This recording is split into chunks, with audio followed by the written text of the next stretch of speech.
my family. Chapter 1 Mother's Little Helper. Before we begin, who does most of the household work at home? Do you help them in any way? Doing simple household tasks and helping your parents in those tasks is a nice way of spending time with them. In fact, helping each other at home is fun and entertaining too. I lived in a small house with a large family, one of 14 people. I felt that I was always in queue for my morning bath. When I was 7 years old, I learned the only way to get sufficient bath time was to wake up before my siblings. My mother gave me an old alarm clock so I could wake up early. The first morning, I used the alarm. I woke at 5:30, walked downstairs as quietly as possible, and had a bath. While I bathed, I heard Dad stirring in the bedroom, which was adjacent to the bathroom. After I completed my bath, I was going back upstairs when I heard a buzzing sound in the basement. I tiptoed to the basement, landing and looked around the corner of the stairs. Mom was bent over our dryer, pulling clothes out and setting them on a table. She was singing. Without turning around, she said, "What are you doing?" "I heard buzzing," I said. "What are you doing?" She replied, "Washing clothes." She replied, "This early?" "Yes, 4 days a week," she replied. Mom explained that she woke up at 4 o'clock every Monday, Tuesday, Wednesday and Thursday to wash clothes. She explained that it was necessary to keep us in clean clothes. "Dad's up too," I said. "I know, he does paperwork while I do laundry. It's the only time the house is quiet enough to concentrate." "Why were you singing?" I asked. "I might as well enjoy my work. No use of being upset." Mom still used an old wringer washer, but she was absolutely thrilled that she and Dad had scraped together enough money to get a clothes dryer. She wouldn't have to hang clothes outside during monsoon anymore. It was quite an old-fashioned dryer, not like the modern ones we have today, and the lint filter had to be cleaned after every load. "Can I help?" I asked. "Sure." Mom started another load in the dryer and placed a large towel on the basement floor in front of the dryer. "Why don't you lie down and catch a nap until we are ready for another load?"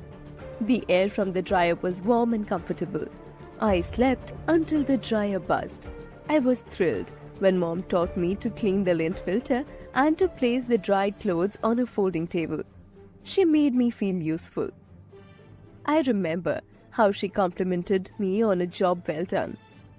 Although I remember dropping most of the clothes before I got them on the table. When my elder sisters woke at 6 o'clock, They took their bath and then helped Mom carry the folded clothes upstairs. That was a ritual that I had not noticed until that morning. The next morning, I set the alarm for 4 o'clock. I hurried through my bath and rushed to the basement to help Mom. She placed a towel on the floor. I slept until the dryer buzzed, then cleaned the lint filter and stacked the clothes on the table. I slept between loads while Mom sang, folded clothes, and washed another load. That was a routine we kept every wash day for several years. I look back on those days with fond memories. My parents taught my siblings and me that work wasn't a hardship. Sometimes, when I'm working, I catch myself singing a song I learned in that old basement and smile. It's amazing to me how seemingly insignificant moments create fond memories in future that last for a lifetime. Chapter 2 The Boy Who Drew Cats. Before we begin, what do you like to do in your free time? The activities we like to do in our spare time are called hobbies. Painting, singing, dancing, playing a sport, etc. are some of the hobbies. There are many people who take up their hobbies full time and even earn their living from them. Once upon a time, there was a small village in Japan. A family of farmers lived in the village. The whole family worked together. Even the children helped out when they were back from school. One of those children was Yoshi. He loved to draw. He was the only child who didn't like farming much. Yoshi, do you also want to become farmers like us? Yoshi went to school, did his homework, helped out at the farm, but in his free time, all he did was drawing. But he drew only cats and nothing else. Are you drawing cats again? Why don't you try drawing a flower, a fruit, or a bird? His parents were very worried for him. They didn't know what he would do to earn money when he grew up. I think Yoshi will never be able to put his heart in farming. Yoshi doesn't like farming. Maybe he can become a priest. Why don't we let him stay at the village temple for a few days? Yoshi's father took him to the village temple. The worried father requested the head priest for help. Don't worry, we'll take care of him and teach him well. The other students studying under the head priest worked hard at their writing even when they were not in class, but not Yoshi. With his paintbrush and rice paper, he did nothing but drew for hours, and he only drew cats in various poses. My dear Yoshi, you don't want to become a priest. You should go back home and think about what you want to do. Yoshi thought he may not be allowed to draw at home. So in the evening, he drew one gigantic cat, the biggest and most beautiful cat he had ever drawn. He then packed his bag and slept. That night, while everyone was asleep, a monster rat crept into the temple. It was the infamous rat demon. The rat was known to plunder granaries and gobble up all it could find. Just then, something strange happened. A few priests who had woken up due to the noise saw a giant ink cat running towards the granary. What is that? It looks like one of the cats Yoshi keeps drawing. The giant cat scared the demon rat away and saved the granary. Then it peacefully walked back into its paper as if it had never left. The next morning, the head priest accompanied Yoshi to his home. Yoshi is a great artist. Let him draw. Yoshi had no clue how it had happened, but he was happy. Yoshi grew up to become a great artist. His drawings were famous throughout Japan. But all he ever drew was cats. Bond of Love. Chapter 3. David Moves In.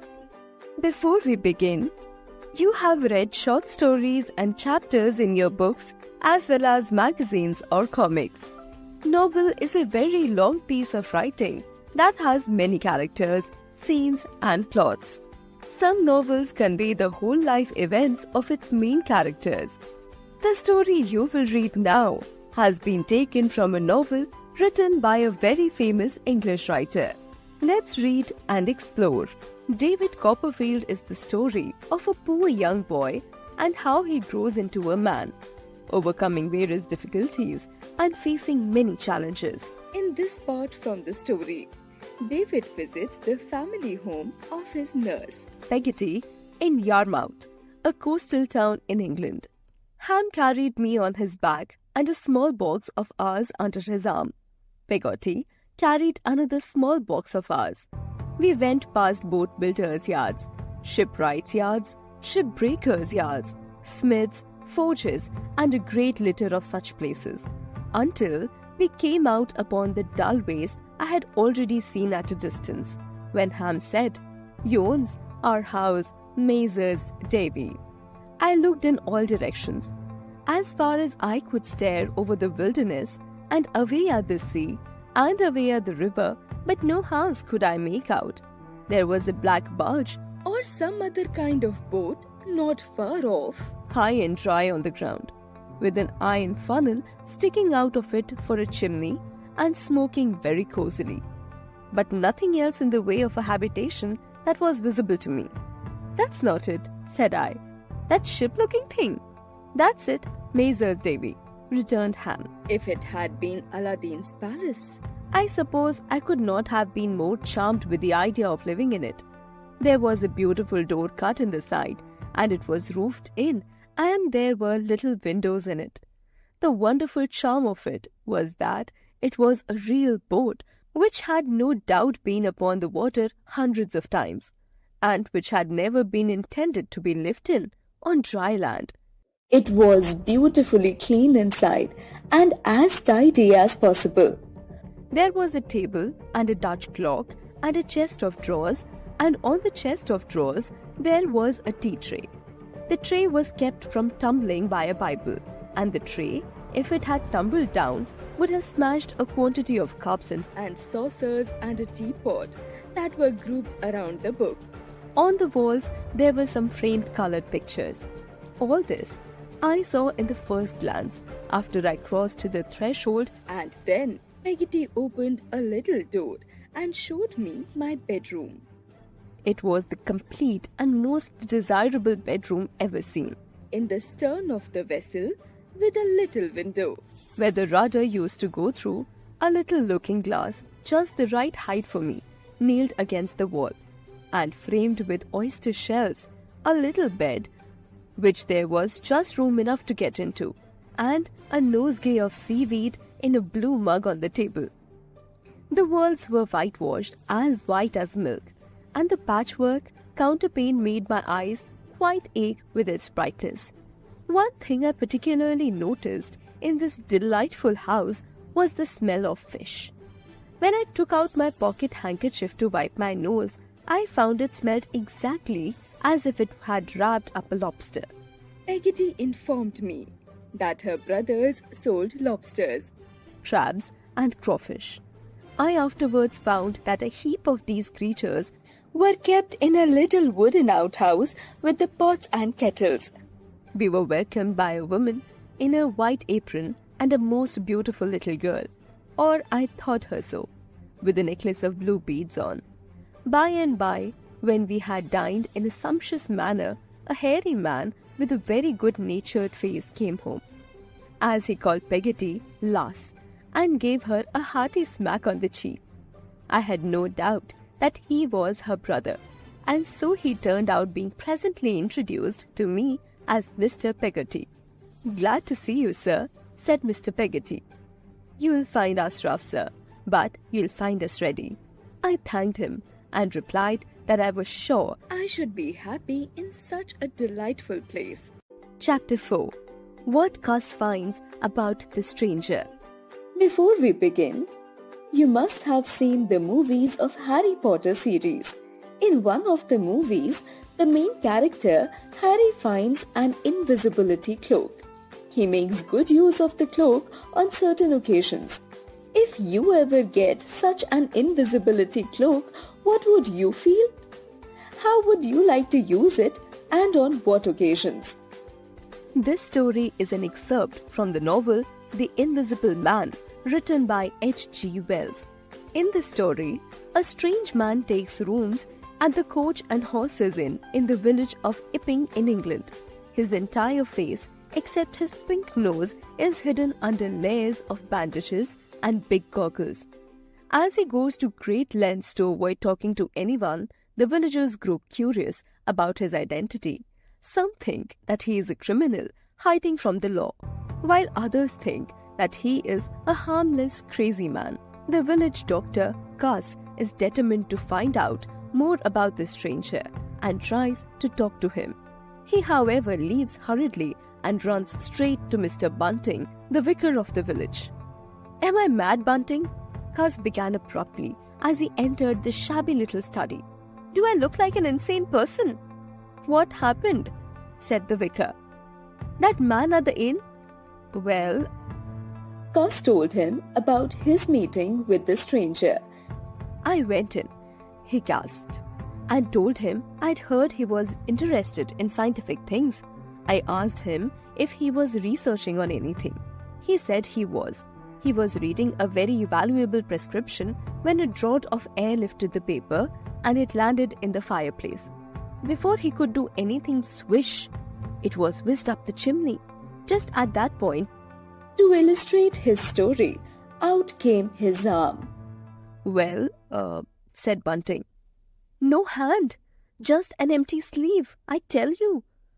I could see right down it to the elbow. There was a glimmer of light shining through a tear of the cloth.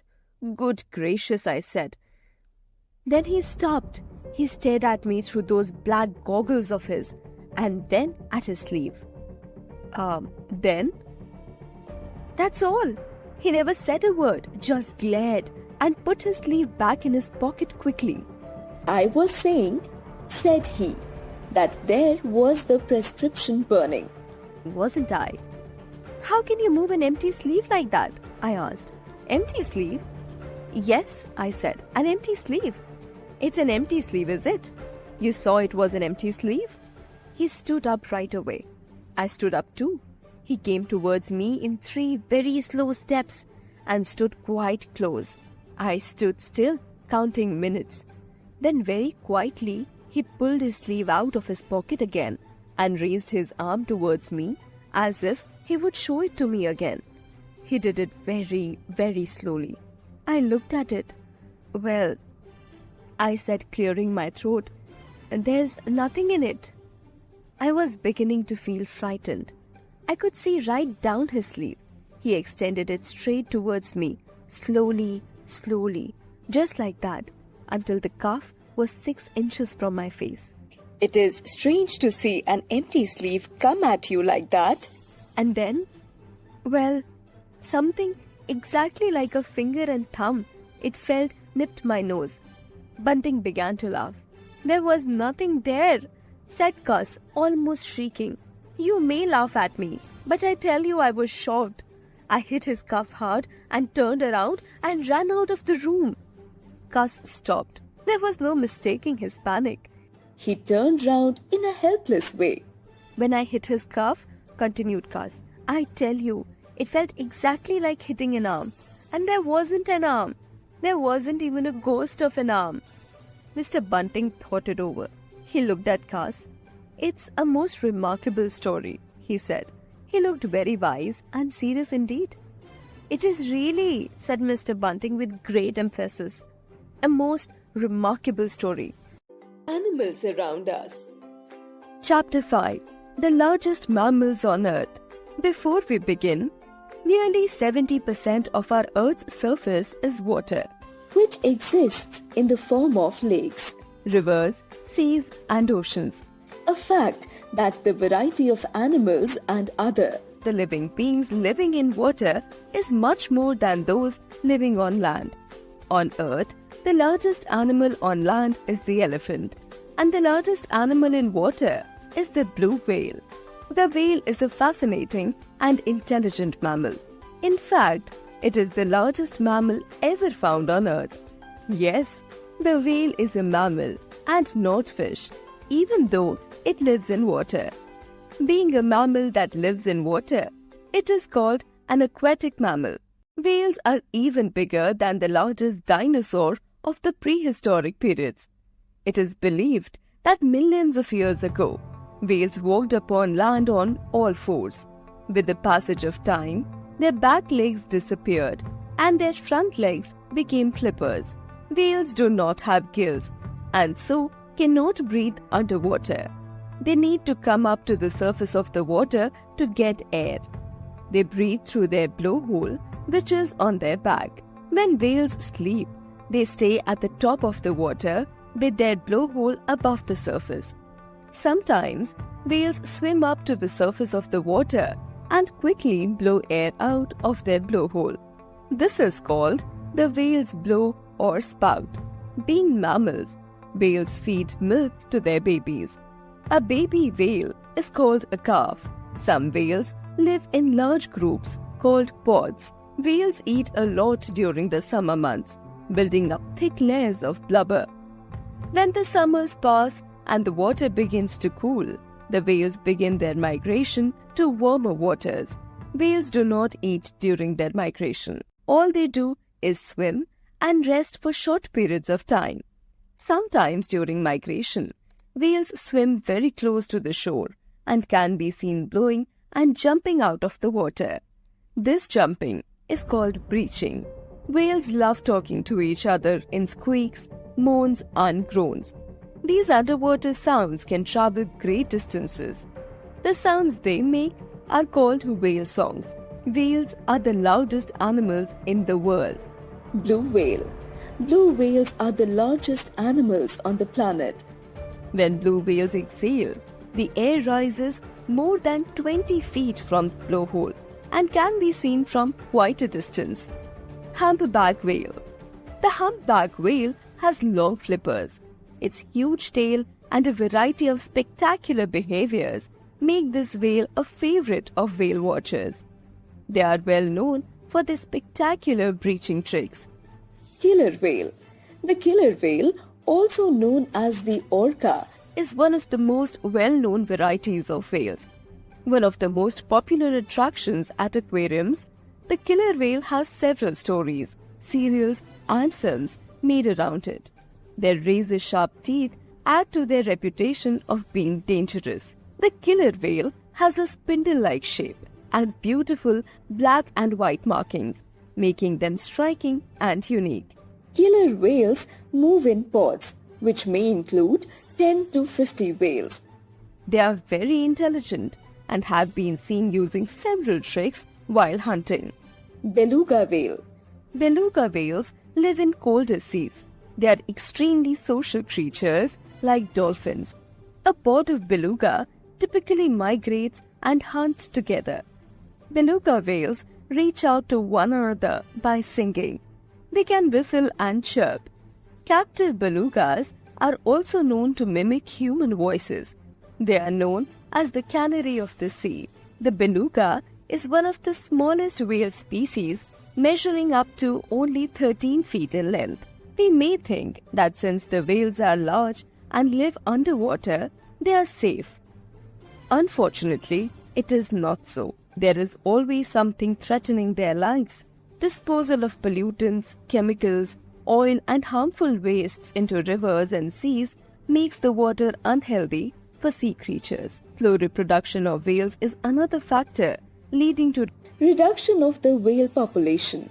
Many organizations are working to save whales, but a lot more needs to be done. Conservation efforts need to be made globally to save whales from extinction. Chapter 6. Who is mightier? Before we begin, you must have played the game called Tug of War. It is a simple game in which people team up and pull a strong rope from both the sides. The team applying greater force wins the game. Imagine a situation in which both the teams are applying an equal amount of force. Which team will win? Will it be a tie?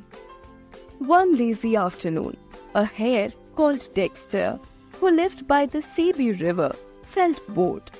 He looked around to see what he could do to have some fun. Suddenly, he spotted two respected old residents of the area, Rhino and Hippo. Hippo was very proud of his strength. Dexter's mind was a treasure house of pranks. He hopped up to the riverbank and called, "Oh, powerful one! Why do you say you are so strong? Even I, with my small size and thin legs, could beat you in a tug of war." Hippo ignored Dexter and his ridiculous talks, but the hare kept on pestering him. At last, Hippo replied, "A tug of war? All right, I will show you my little long-eared nuisance." Dexter pointed to an old, rounded mound of earth beyond the riverbank. "I bet I could pull you out of the water and over that termite hill," taunted Dexter. Dexter then ran off to braid a long, strong rope. When he came back, he tied one end to Hippo's hind leg, saying, "When I shout 'pull' from behind that hill, you must pull with all your might, for I shall surely beat you." Hippo thought that Dexter's foolishness had at last given him a chance to get the better of him.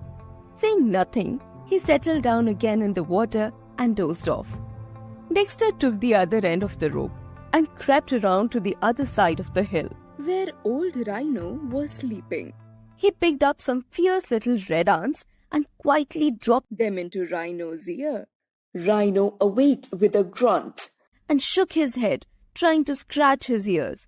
"Good afternoon," said Dexter. "I was just coming here to warn you of the ant's nest." "See, one has crawled into your ear. May I help you remove it?" and showing false concern, he actually pushed the ants in further. "That was most kind of you," said the unsuspecting rhino. "Your small feet are just right, while mine are far too large for the job. You've no idea what trouble I have with ants." "Well," replied the cunning Dexter, "my feet may be small, but they're very strong. I challenge you to a tug of war." I bet I can pull you right over this anthill and into the river. Old Rhino snorted with laughter, but at last he, too, was pestered into playing the game. So the hare tied the other end of his rope around Rhino's hind leg. Then he hurried to the top of the hill. He hid in a little hollow and called loudly, "Pull!" By now, the ants began to bite deep inside Rhino's ear, and with a bellow of pain, Rhino charged off. Poor old Hippo had forgotten about Dexter. He was dozing peacefully in his pool when there was a sudden hard tug on his hind leg. Before he could know it, he was dragged out of the river and halfway up the hill. When Hippo realized what was happening, he dug his heels and gave a mighty heave, and the great tug of war started in earnest. Each of the powerful animals pulled every muscle and worked themselves up into a fine fury. Dexter laughed so much that he fell over and went rolling down the side of the anthill. When they saw him there, the two great animals knew they had been tricked. Roaring with anger, they charged after Dexter, hoping to trample him. As they charged, the hare waited until the last possible moment and then skipped out of the way. Hippo and Rhino were going so fast that they couldn't stop. With a tremendous crash, they met head-on, hurting each other terribly. In blind rage, they started to fight with each other until they heard Dexter, who was rolling with laughter. Dexter realized that at last the game was up, so he jumped up and sped off into the bushes. He could hardly wait to tell the other animals how he had made fools of Hippo and Rhino. To this day, Rhino thinks the little red ants are still in his ear. Some say that the ants reached far down and began to live in his brain. And this is why Rhino is so bad-tempered. As for Hippo, you will find him still searching the riverbanks at night, hoping to find Dexter and throw him to the hungry crocodiles. Art and Culture. Chapter 7. A Clash to Remember. Before we begin, to see wild animals, we can go to a zoo. But at the zoo, these wild animals are either caged or restricted by a boundary. To see and experience wildlife in its natural habitat, people go to national parks or wildlife sanctuaries in India. Guided tours are conducted there, in which tourists enjoy watching wild animals in open jeeps. It's truly a great and memorable experience. The narrator is a traveler who has traveled all over India on trains. One of the trains that she boards is the Maharaja Express. It stops in Rajasthan for a short conducted trip to the Ranthambore National Park, a famous tiger reserve. The train stopped at Ranthambore at dawn. As I got down from the train steps with the other passengers, the cold air hit my face. There was a mist around the carriages, and when we spoke, our breath came out in puffs of smoke. 3 jeeps waited for us at a distance. Our driver Bhanu handed some rough blankets to us as we scrambled into his jeep. Then we sped off to the Ranthambore National Park. After traveling for 2 hours, the sun had climbed high enough to make us feel warm. We were admiring 2 beautiful turquoise kingfishers with orange bibs when a yelp echoed in the silence of the forest. Our guide held up a hand and tapped Bhanu on the shoulder to stop the jeep. "This is a warning call from a deer. This means she has sensed a tiger," he said. Bhanu drove the jeep over the bumps in the track carefully and up the hill. Frightened by the sound, 2 sambar deer jumped away from the road. We saw another jeep in front of us, its passengers standing on seats. Everyone was looking at a movement in the grass where a tiger was walking away cautiously, flicking his tail. He was camouflaged by the long grass.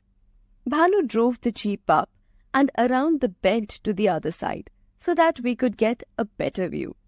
Just as we turned around the corner, the tiger appeared on the track and paused, turning to look directly at us. Then, he calmly leaped onto the road and walked around the back of the jeep and into the trees. We sped downhill into a clearing, but then Bhanu applied brakes sharply. Less than 20 meters away was the same tiger. His head was lowered and paws were raised. He had spotted something in the green grass. Following his gaze, we saw that hidden in the thick grass cover was another tiger. The guide told us that this was a tigress named Maharani. She was known as the Queen of the Jungle. She was 15 years old and was the pride of Ranthambore forest. She was still watching the male tiger, her tail curving dangerously. When the two big cats were less than a few meters away, they bounded towards each other. On coming closer, they leaped up, paws outstretched, and clashed midair, sinking claws and teeth into each other's necks. In the jeep, all of us held our breath as we watched the fight. A terrifying roar ripped through the jungle as birds flew off the branches and animals seemed to run away in different directions. The two animals wrestled on hind legs, snarling and growling, their bodies merging into one gigantic form. This went on for a few minutes, but Maharani was not known as the Queen of the Jungle for nothing. She fiercely slashed her claws across the other tiger's face. The tiger moved back slowly and limped away to lick his wounds. She gave a final growl as she watched him go, then turned around and picked her way to a tree. There she sat down and licked her paws. Our guide watched her with a proud smile on his face. The 15-year-old has won the battle, he declared happily. There was Maharani, sitting contentedly when Bhanu started driving us back to the base. The other tiger was nowhere to be seen. Chapter 8. A Trip to France. Before we begin, have you ever traveled outside India? Do you plan to or dream about visiting a country? People go out of country for travel, treatment, doing jobs or business, or to meet their relatives and friends. Before visiting a country, we should gather some useful information about it so that we do not feel like a complete alien on reaching there. One fine morning, a bright silver and blue jet aeroplane landed at Charles de Gaulle Airport outside Paris, France. Mr. and Mrs. Said, with their two daughters, Zoya and Zainab, stepped out into the warm sunshine. The Said family had come from India to live for a year in this beautiful country. Mrs. Said had come to study the French perfume business for the Indian government, while Mr. Said would train there as a chef. Zoya and Zainab would study in a French school. As the taxi took them into Paris, Mr. Said started to tell his daughters about France. It's about 1/4 the size of India, he said. It is among the largest countries in Europe. Russia is the largest. Mr. Said went on to say that, unlike India, France isn't very crowded. There is plenty of room for everyone. There are forests and farms in France too.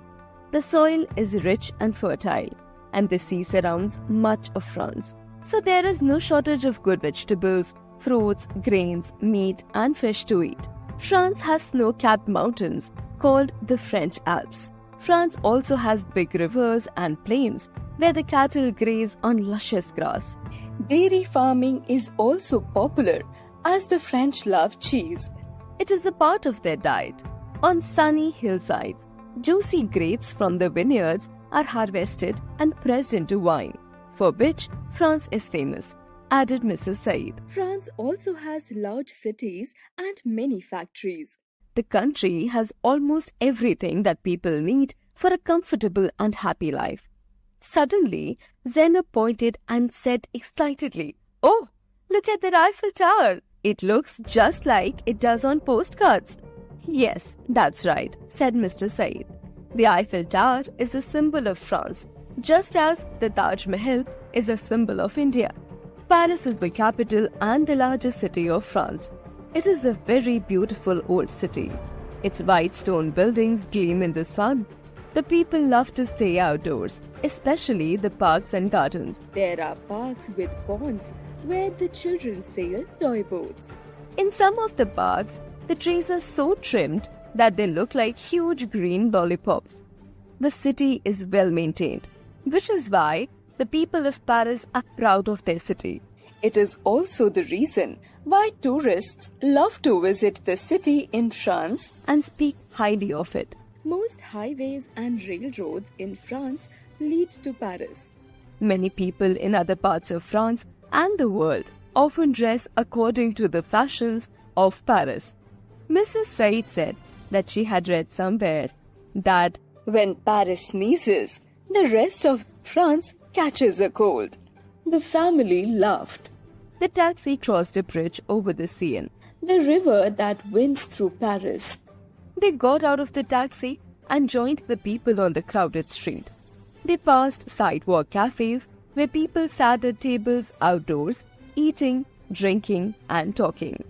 There was much to see in Paris, and Mr. Said took the family to visit the Musée du Louvre, one of the finest museums in the world. Then they visited Normandy and Brittany, two of the oldest parts of the country. Zainab and Zoya knew that Brittany is a peninsula and that part of Normandy is a peninsula too. They found this part of France very cool and pleasant. Sometimes there were storms from the ocean and it rained a little almost every day. The people here, mainly farmers and fishermen, seemed a little old-fashioned. The Said family enjoyed visiting the old seaports. They knew that long time ago, in the days of wooden sailing ships, soldiers and colonists had sailed from there. In the last days of World War II, big guns had thundered there, bombs had exploded, and bullets had ripped through everywhere. Chapter 9. Rumplestiltskin. Before we begin, think of a very difficult or impossible task that you are convinced can never be done. What will be your reaction when a magical creature comes to you and offers to do that task for you? What would you think the creature demand once the task is complete? In this fairy tale, you are now going to read about a little girl who takes the help of a magical creature. Characters: Gridolf, a greedy minister; Clara, a young girl; tax collector, a greedy official; queen, ruler of the kingdom; stranger, or Rumplestiltskin, a mysterious person. Once upon a time, in a kingdom far away, a famine broke out. All the crops were damaged and the water bodies dried up. There was no money left to buy food, water, and other necessary items from other kingdoms. People were hungry and sick. The young queen set out to seek help from neighboring kingdoms. In her absence, Gridolf, her greedy minister, planned to steal whatever he could from the poor people. Scene 1. At the palace court, Gridolf. We'll force the people to pay more taxes. That way, we can live the life of luxury. A tax collector enters. Tax collector, bowing. I have a better idea. I have heard a rumor that there is a girl named Clara who can spin straw into gold. If we can get her to work for us, we will get gold without doing any work at all. Gridolf, your idea is wonderful. Find this girl and lock her in a room. Give her all the straw you can find. Laughing sinisterly. Scene 2. A room filled with straw. Innocent Clara found herself locked in a room full of straw. She didn't know what to do. She was thinking how people with such great responsibilities could believe a baseless rumor. She huddled in a corner and cried, I can't believe I am here because of a rumor. It is wrong because I can't. turn anything into gold. But they won't believe me. I will be punished if I can't turn all the straw in the room into gold by tonight. A stranger enters, dancing and laughing. Stranger. Oh, young miss, why do you cry? Tell me your sorrow, don't be shy. Clara, still sobbing, without looking up. I have to spin all the straw into gold, or I will suffer as I am told. I am no fairy, I am no witch. If I had magic, would I not be rich? Looking up in surprise, who are you? Stranger, never mind that, young lady. Consider yourself saved already. Give me something that's precious to you, and I'll give you gold before morning dew. Clara, precious? I'm a poor girl. I have no silver or gold. All I have is this string of beads. It is very precious to me. My grandmother gave it to me. Stranger takes the string. What is precious to you is precious to me. There will always be more to what you see. Sings to the spinning wheel. Sing, whirl and spin, my dear spinning wheel. Sing, whirl and spin, turn to gold every reel. Listening to the song, Clara falls asleep. The next morning, Greedolf was gladly surprised to find the room shining with gold. He rubbed his hands with joy and decided to prepare a bigger room and locked Clara in it for another night. Scene 3. A room like before, but bigger and with more straw. Clara is crying. Stranger. I see you are crying again tonight. Should I save you from plight? Clara. Kind sir, you left before I could thank you. Can you help me again? Stranger. Help you I can, and that's no boast. But for what you love the most? Clara. All I have is my mother's copper ring. My mother's gift, my most precious thing. Stranger takes the ring. What is precious to you is precious to me. There will always be more to what you see. Sings to the spinning wheel. Sing, whirl and spin, my dear spinning wheel. Clara falls asleep again. Greedolf's greed knew no bounds. He declared that Clara would be locked again in a much bigger room. Clara was sad but not surprised. She had understood Greedolf's nature. Scene 4. Another straw room. Clara is not crying. She is waiting for the stranger, who enters dancing and singing. Stranger. Ah, I see your task is greater than before. You'll need all my help to do this chore.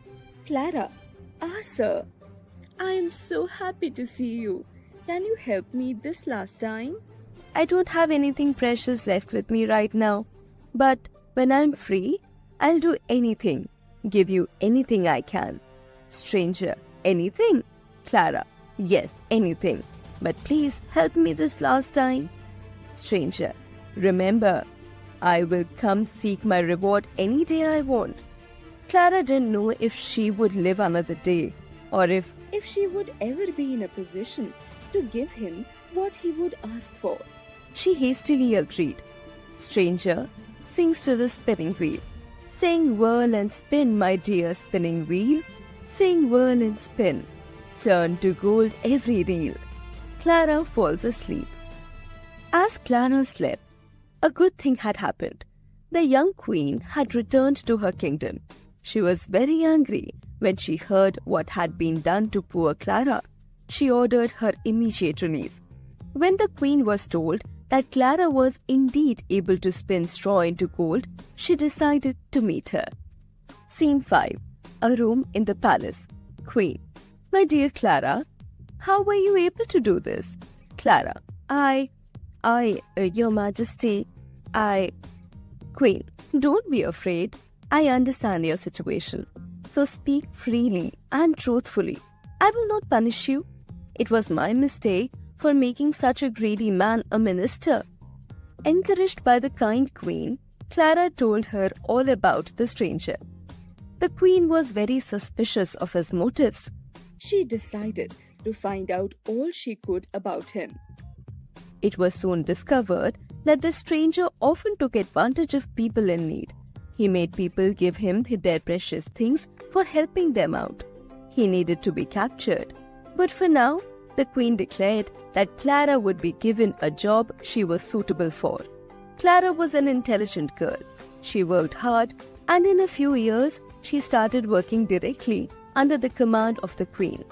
Everyone was happy, but Clara knew that the stranger would come to claim his reward. And one day, he did come by. Scene 6. Another room in the palace. Clara is sitting in her office and working. The stranger enters. Stranger, for you I spun the finest gold. Now my reward I shall hold. This was the opportunity everyone had waited for. The news of the stranger's arrival spread. People tried capturing him but failed. He was too smart and could do magic. That is when the stranger thought of a Stranger, all right, let's play a game. If you can guess my name, my freedom is yours to keep. Else, my reward I shall reap. Clara. Is it Mark? Is it John? Is it Ron? Is it Howard, Derek, or Dawn? The stranger just laughed and disappeared. None of these names were his. He came every day And laughed as Clara tried her best to come up with new names. He finally gave her an ultimatum. She had only one more day to guess the correct name. The queen sent her soldiers all over the kingdom to look for clues.